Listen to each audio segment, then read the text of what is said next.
Hi, Lorelei. Welcome to your favorite cafe. Or should you be welcoming me? I guess it's more appropriate if I welcome you. Welcome to Little Oddfellows. Happy to be here. Yes. Technically, this is not the cafe I go to most. Oh. That would be the Madison Park Starbucks. Really? But the Madison Park Starbucks is a little underwhelming. And so I opted to take you guys here. Little Oddfellows is located kind of at the heart of Capitol Hill. It's inside Elliott Bay Book Company. Adjacent to it is Oddfellows Cafe, which is an excellent brunch spot. If you're ever in need of brunch, highly recommend. But what I love about it is because it's a cafe within a bookstore. First of all, it's a great kind of atmosphere, a great place to do your work. But also, if you want a break, you want to go peruse some books, I'll often kind of leave my drink and go up and peruse. The foreign language section is just up there. Oh. So I like to test my abilities. Your Spanish abilities? Yeah, my Spanish abilities. Yeah. For better, for worse. And just also, the history section is also up there. Really? So I Okay. spend a lot of time upstairs. Yeah. So what are you drinking? I am drinking, that's a great question. I am drinking Earl Grey tea. It is the superior form of tea, for anyone who is not aware. Some will say that English breakfast is better. Those people are sorely, tragically misled. Wow. I wish them all the best in their journey towards enlightenment. I'm a big tea drinker. I get it from my mom. She drinks about 3 cups of Earl Grey a day. We joke she can't subsist without Earl Grey. But it kind of started as like a thing that like just a way to emulate my parents. And so I was like, oh, I'll try this like leaf water that she drinks. And I ended up really liking it. So I drink tea pretty daily now, but it has to be Earl Grey. Might I add that I am drinking the Jackson Special, which is the Seattle Fog. This was his first order because he got here before me. I did. And what's in it? Earl Grey? So, and yeah, some other stuff. It's based off of London Fog, which I'd say is probably like adjacent to Earl Grey in terms of my favorite drinks, like morning drinks. Funny enough, it's based off Earl Grey, so there you go. It's Earl Grey tea, and then they add like, I don't know, it's like foamy milk on top, and then there's typically like vanilla flavoring. Sometimes they add lavender too, which is nice. But this is like a Little Oddfellows version of it, of a London Fog, which is a very common drink called a Seattle Fog. So they add cinnamon to it, which gives it a nice little kind of pizzazz, Yeah. nice little kick. It's very good, would recommend. Yeah, I enjoy it. Is it caffeinated?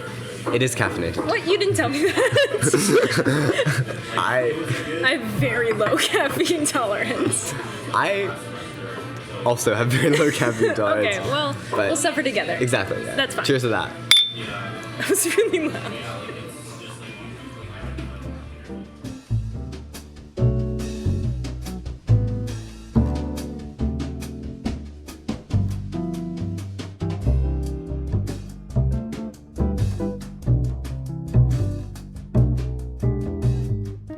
Location change. Like teleported. Yeah, it was crazy how we did that. That's a further perk of Little Oddfellows. You can teleport. After consuming their drinks, there's like a brief period of teleportation. That's so cool. Because I drank the London Fog, will that take me to London? Yet to test. Well, it's actually the Seattle Fog. Oh, so. you're right. It'll just take me to a different place in Seattle. Seattle in the same building. Yeah. Ah, that's disappointing. Okay, well, I wanted to ask you about your opinions on music, specifically in the fall and winter. You recently co-wrote an article with our fellow favorite Tatler, one of our favorite Tatler staff members, Lael. Yep. And you covered Laufey's new album, Bewitched. Yes. Tell me about your thoughts on that album. Just your thoughts, not even Lael's. I've been a big Laufey fan since I want to say like 2021 is when I started listening to Laufey. I just discovered her like by chance on YouTube, where she had posted some videos. I'm a big, especially in the fall and winter, I'm a big jazz guy. I'm really into, especially bossa nova, which is like a kind of Brazilian jazz subset of it. But just kind of a lot of the classic standards I really enjoy, just kind of putting them on in my car as I drive through the autumn leaves. Coincidentally, listen to Autumn Leaves. I really enjoyed Bewitched. It's kind of an optimal fall album. I wrote about some of my favorites on there, namely Misty, which is an old jazz standard. She kind of redid in her own voice, but I think her take on it was very beautiful. I really liked Lovesick, especially just kind of like the chorus of it all. But my least two favorites were Must Be Love and Letter to My 13-Year-Old Self. Okay. You can skip those, but you should listen to the whole rest of You it. should. Yeah, it's an excellent album. I'd say you can listen to it all the way through. Now, what I've been doing is I will when I don't feel like studying, but I need to do like a big chunk of work, like when I need to write an essay or something, it's a 45-minute album. So I'll be like, Right. I'm going to put on the album, and then when it ends, I'm going to stop. I can stop working. Right. So it's a very good like fall productivity album, I would say. That's what I mostly. I used to be able to do that, but now I know all the songs too well. Oh, and then you so then I start singing along. That's true. And I'm distracted. It did work better in the start. Yeah. I gotta find albums that I don't know, but that are relaxing enough that allow me. Yeah. Well, I'm gonna need you to give me your top 3 albums of all time. Oh Lord. Of all time. Or if you want to plead the fifth on that, you can say right now. Sure, I'm gonna plead the fifth on that. Okay. Right now, top 3 albums. For the fall, I really like Billie Holiday's Solitude. I think is the name of the album. I've heard good things about it. Billie Holiday, I love her. She was the first record I ever bought. She's just incredibly talented, and like the perfect fall artist. Just like a lot of like melancholy, like hopeful melancholy, if that makes sense. I know it's a little paradoxical. So that's one. Second album, the album called Stoneflower. It's by Antonio Carlos Jobim. It's bossa nova. It's a good amount of jazz, but I really like it. It was one of the albums that kind of cemented him as a forefather of bossa nova, and so I think there's like rich history to it, but I also just think the music's really good. Number 3, I'll say Parachutes. Parachutes is a great fall album. Okay. Yeah. Is that the new one? No, Parachutes is the one with the yellow globe on the front. Oh, okay. Yellow. Yeah. Sparks. That's right. Yeah, a lot of good songs off that album. So yeah, those are my 3 for right now. Okay. But good choices. Good choices. Thank you. I might put on Solitude on my way home. Yeah, you should. It's a great album. You just gotta listen to it all the way through. So I've heard. Little Birdie told me, aka you, like a week ago. Oh. Told me that your favorite seasons were fall and winter. Yes, I did. What is your absolute favorite season and why? Oh, What I do have you to so much choose about it? between them. Yeah, because they're 2 different seasons. You can't pick. You can't have both. That's like 6 months. I'd have to say winter.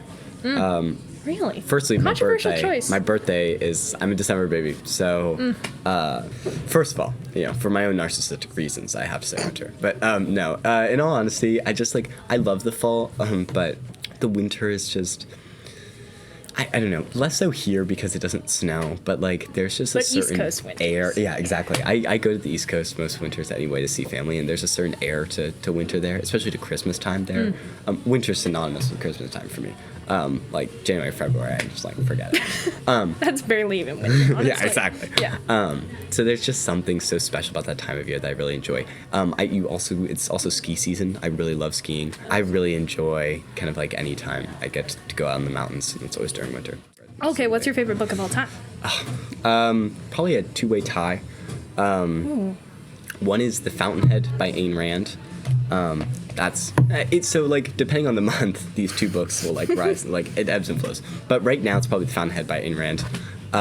Super good book. I read it in 7th grade. It's really long. It's quite the commitment. So, but it's well worth it. What's it about? It's about this architect named Howard Rourke. He's a protagonist, and he's like a modernist architect, but he lives in this world that is like obsessed with like Grecian architecture and like kind of like heavy ornamentation. Okay, that's and so interesting. it's about like his like it's like an ideological fight almost against like this kind of conformist culture. It's all kind of about like the triumph of the individual.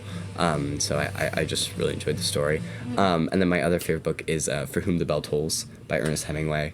It's a really good book. Double classics. Yeah. I really enjoy Hemingway's concision. I envy it, if anything. People will tell you that I'm kind of antithetical to the very concept of concision. But it's just a really beautiful story, and he's so kind of incisive with his diction and storytelling. I find it really beautiful. So I also really like that one. And there's historical context to it, which, if I'm reading fiction, I enjoy. So it takes place in the Spanish Civil War, and it follows this American named Robert Jordan, who is fighting for the Republican Army in Spain. Book recommendations here. Book recommendations from you. I'm interested. Oh, from me. Well, I'll talk about what I read recently. Sure. I'm on I just finished book number 48 of the year. Wow. Which is I still can't hold the candle to my mom. I'm currently reading The Catcher in the Rye, which I would not recommend. It's very boring. What? I love The Catcher in the Rye. You're kidding. No, I love it. No, it's super boring. Have you felt the temptation to kill John Lennon yet? What? Oh. I'm clearly not that joke. far in the book. Okay, well, I guess the 9th graders will get what you're talking about because they have to Are read they it. reading? Oh, that's so... All right. Well, is there anything else you want to share with the world, share with you lovely Lakesiders before we sign off? I don't think so. I gotta save my car from being towed. Yeah. My parking ticket did expire 10 minutes ago, so... 10 minutes ago? About. Yeah. Yeah. 10 minutes by the time you get there. Exactly. Yeah. So Okay. here's to crossing my fingers, my car doesn't get towed. But yeah, this was super fun. Thank you so much for having me Thank you on. for being here. Yeah. This is unnamed podcast with Lorelei. Coffee break with Lorelei. Thank you for being here. Thank you, Jackson, for being here. Thank you for having me. Hope you enjoyed our little jaunt in Little Oddfellows and Elliott Bay Books. And we'll see you next time. Good night.